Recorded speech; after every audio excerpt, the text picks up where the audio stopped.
जय हिंद दोस्तों, स्वागत है आप सभी लोगों का मेरे अपने YouTube channel popular English literature with SVD में। आज हम लोग पढ़ेंगे passive voice of present continuous tense. Sentence है, मैं एक पत्र लिख रहा हूँ। इसका एक्टिव वॉइस होगा I am writing a letter. इसमें आई आपका सब्जेक्ट होगा, एम हेल्पिंग वर्ब होगा। फ्रेंड्स, मैं बताना चाहूँगा कि हेल्पिंग वर्ब जो होते हैं उनकी टोटल संख्या 24 होती है। राइटिंग आपका मेन वर्ब है, अ लेटर आपका ऑब्जेक्ट है। और हाँ, जो हेल्पिंग वर्ब होता है, हेल्पिंग वर्ब कहें या एक्सिलरी वर्ब कहें, दोनों एक ही होता है और इनकी संख्या 24 होती है जो हेल्पिंग वर्ब होते हैं। एक्टिव वॉइस के टेंस का इसका स्ट्रक्चर होगा सब्जेक्ट, फिर से is am are helping verb होता है ये, इसको फिर से plus V1 plus ING plus object.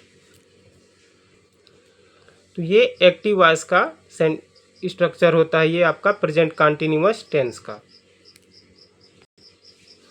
अब इसको जब पैसिव वॉइस में चेंज करेंगे, I am writing a letter को, तो होगा क्या कि हम जानते हैं कि object takes the place of subject. Object जो है सब्जेक्ट का स्थान ले लेता है और फिर उसके बाद से helping verb is being, am being और आर बीइंग का यूज करते हैं। उसके बाद से ये जो V1 है इसका हम लोग थर्ड फॉर्म वर्ब का यूज करते हैं। फिर से प्रीपोजिशन बाई लगाते हैं और ये जो सब्जेक्ट है तो हमें पता है कि subject takes the place of object. Subject जो है ऑब्जेक्ट का स्थान ले लेता है, फिर प्रीपोजिशन बाई लगा करके और ये जो सब्जेक्ट है इसको ऑब्जेक्ट की जगह लिख देते हैं। तो इस प्रकार से I am writing a letter का पैसिव वॉइस आपका हो जाएगा a letter is being written by me, यानी एक पत्र मेरे द्वारा लिखा जा रहा है।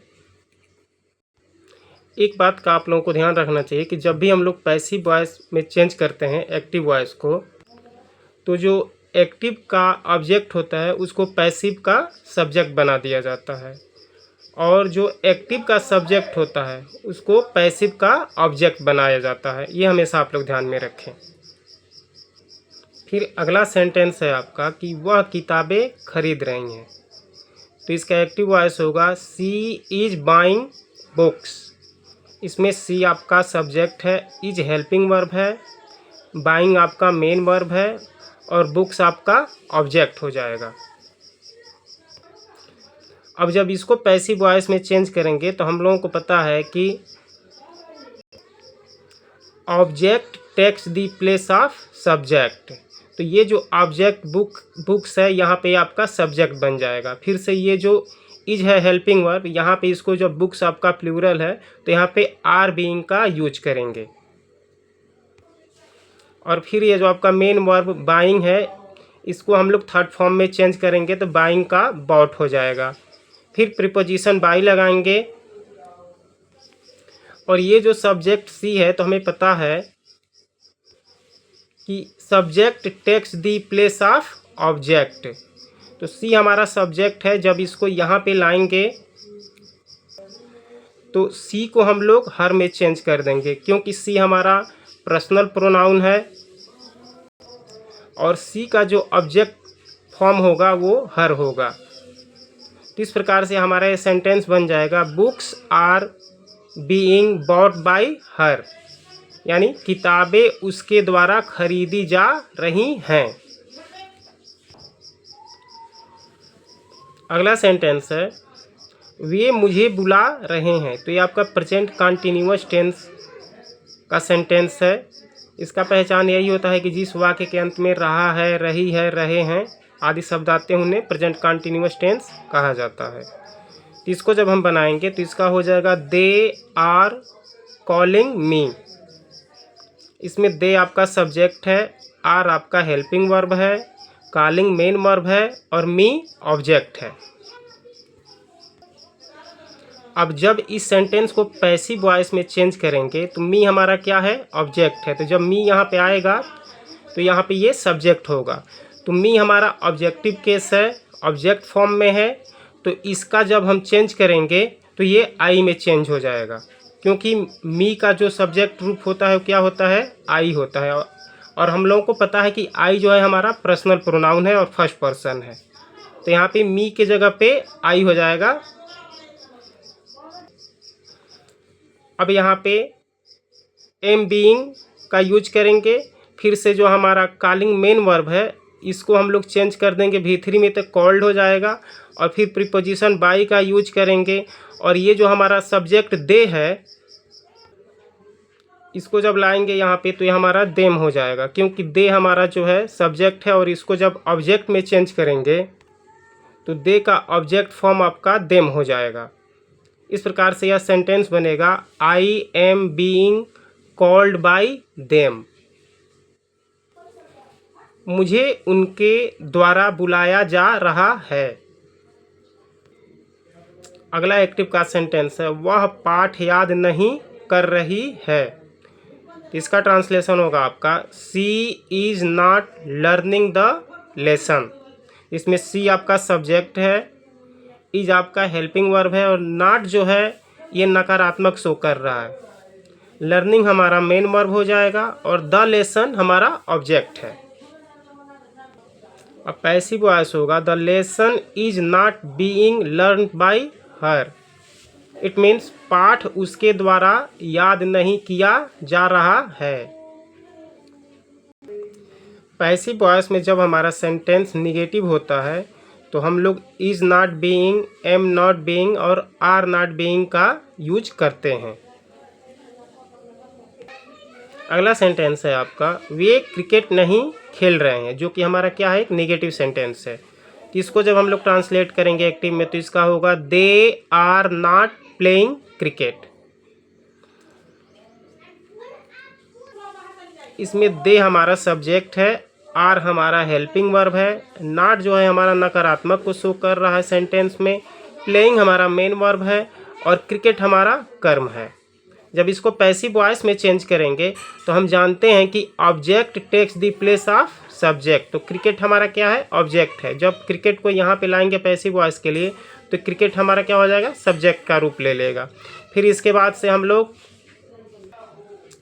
इज़ नॉट बीइंग लिखेंगे। उसके बाद से जो हमारा ये मेन वर्ब प्लेइंग है ये चेंज हो जाएगा आपका V3 में, तो इसका प्लेइंग का प्लेड हो जाएगा। और फिर प्रीपोजिशन बाई लगाएंगे। और जैसा कि हम लोग जानते हैं कि subject takes the place of object, तो दे सब्जेक्ट है, जब इसको यहाँ लाएंगे तो ये हमारा चेंज हो जाएगा देम में। इसको ऑब्जेक्ट में चेंज करेंगे सब्जेक्ट को तो ये हमारा दे से देम हो जाएगा। और जैसा कि हम लोग को पता है कि दे हमारा क्या है, पर्सनल प्रोनाउन है।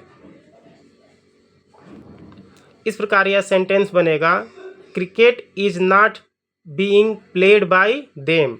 क्रिकेट उनके द्वारा नहीं खेला जा रहा है।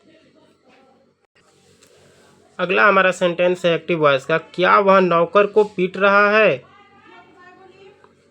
तो इसका ट्रांसलेशन होगा आपका, is he beating the servant.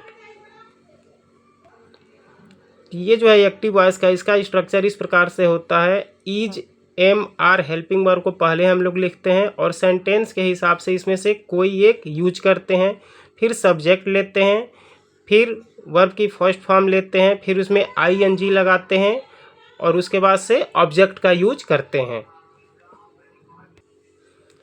अब जब हम लोग पैसिव वॉइस बनाएंगे is he beating the servant का, तो इज हमारा सबसे पहले रहेगा ही, फिर से द सर्वेंट हमारा ऑब्जेक्ट है तो द सर्वेंट को यहाँ रखेंगे। फिर से बीइंग का यूज इसमें ऑब्जेक्ट के बाद से करते हैं तो बीइंग हो जाएगा।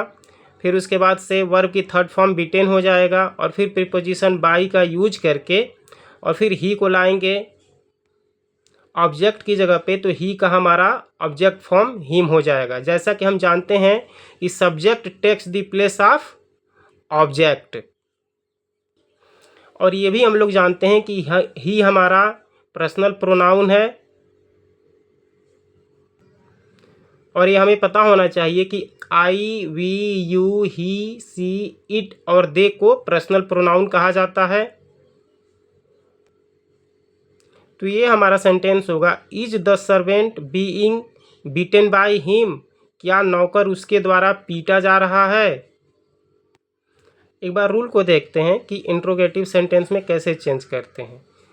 पैसिव वॉइस में इंट्रोगेटिव सेंटेंस हो तो सबसे पहले हम लोग इज एम आर को लिखते हैं, फिर जिस ऑब्जेक्ट को सब्जेक्ट बनाते हैं उसे लिखते हैं और उसके बाद में बीइंग लगाकर मेन वर्ब की थर्ड फॉर्म को लिखते हैं। जैसे कि हमने यहाँ पे इसका यूज किया है, is the servant being beaten by him. अगला सेंटेंस है एक्टिव वॉइस का, कौन शोर मचा रहा है। इसको जब बनाएंगे हम लोग तो इसका ट्रांसलेशन होगा who is making a noise. तो जब हु वाले वाक्यों का हम लोग पैसिव वॉइस बनाते हैं तो सेंटेंस की शुरुआत हम लोग बाई हुम से करते हैं, उसके बाद से हेल्पिंग वर्ब लेते हैं। तो हेल्पिंग वर्ब हमारा इज बीइंग होता है, तो इज को यहाँ पे रखेंगे, उसके बाद से फिर ऑब्जेक्ट लेंगे तो ऑब्जेक्ट हमारा अनवाइज है तो अनवाइज हो जाएगा, और बीइंग को ऑब्जेक्ट के बाद में रखते हैं और फिर उसके बाद से जो वर्ब होता है उसको हम लोग सबसे लास्ट में थर्ड फॉर्म में चेंज करके रखते हैं। जैसे मैंने यहाँ पे लिखा है by whom is a noise being made. शोर किसके द्वारा मचाया जा रहा है। एक बार और देखते हैं कि इसको कैसे मैंने चेंज किया है who is making a noise को। तो सबसे पहले मैंने हु को चेंज किया बाय हुम में, उसके बाद से इज यहाँ पे लिखा और फिर मैंने ऑब्जेक्ट इसमें है अनवाइज, तो अनवाइज को यहाँ पे लिखा और फिर बीइंग को ऑब्जेक्ट के बाद में लिखा और फिर जो हमारा मेन वर्ब है मेकिंग, इसको मैंने थर्ड फॉर्म में चेंज करके सबसे लास्ट में लिखा है। तो इस प्रकार से ये बन जा रहा है by whom is a noise being made. Friends, video आप लोगों को कैसा लगता है आप लोग अपनी राय ज़रूर दें और कमेंट करके बताइए कि वीडियो कैसा लग रहा है, और वीडियो को लाइक कीजिए, चैनल को सब्सक्राइब कीजिए और ज़्यादा से ज़्यादा शेयर कीजिए और कमेंट बॉक्स में अपना फीडबैक देना ना भूलें। Thanks for watching.